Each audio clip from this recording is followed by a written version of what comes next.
রান্না শুরু করছি শাওন পাকশালা কবিতার ছন্দে। ভিডিও দেখে রান্না করুন মনের আনন্দে। নমস্কার বন্ধুরা, শাওন পাকশালাতে সবাইকে স্বাগত জানাই। আজকে আমি বানাবো সুজি কচুর ভর্তা।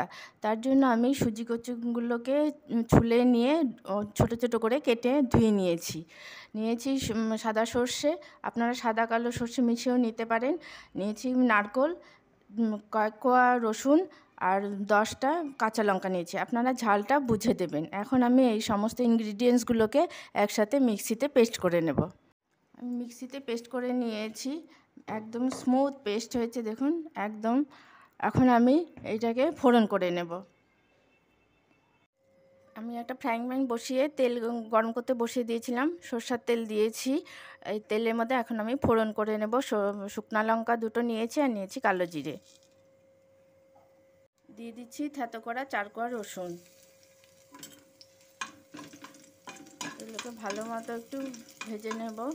ফোড়ন থেকে সুন্দর গন্ধ ছাড়তে শুরু করলে তারপরে আমি সুজি কচু পেস্টটা দিয়ে দেব।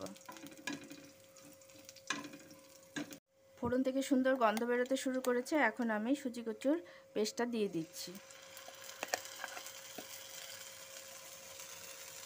এখন দিয়ে দিচ্ছি একটু সামান্য হলুদের গুঁড়ো, পরিমাণ মতো লবণ।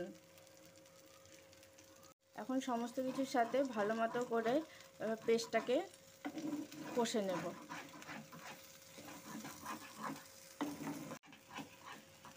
এই পেস্টটাকে একটু ঢাকনা তুলে তুলে একটু মাঝে মধ্যে একটু নেড়ে দিতে হবে।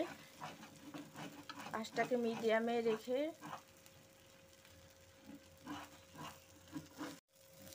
এইভাবে নাড়তে নাড়তে দেখবেন কড়াই থেকে একদম সুজি ভর্তাটা একদম ছেড়ে আসবে। তখন সেই পর্যায়ে ভাববেন যে রান্নাটা হয়ে গেছে। তা আমার রান্নাটা হয়ে গেছে। এই দেখুন একদম কড়াই থেকে একদম ছেড়ে যাচ্ছে। এখন আমি গ্যাস অফ করে দেব, নামিয়ে নেব। এটা খেতে খুবই অসাধারণ লাগে, খুব ভালো লাগে। আপনারাও এটা বাড়িতে করে খাবেন। খেয়ে ভালো লাগলে আমার চ্যানেলটিকে সাবস্ক্রাইব করবেন, লাইক করবেন, শেয়ার করবেন এবং কমেন্ট করে আমার পাশে থাকবেন।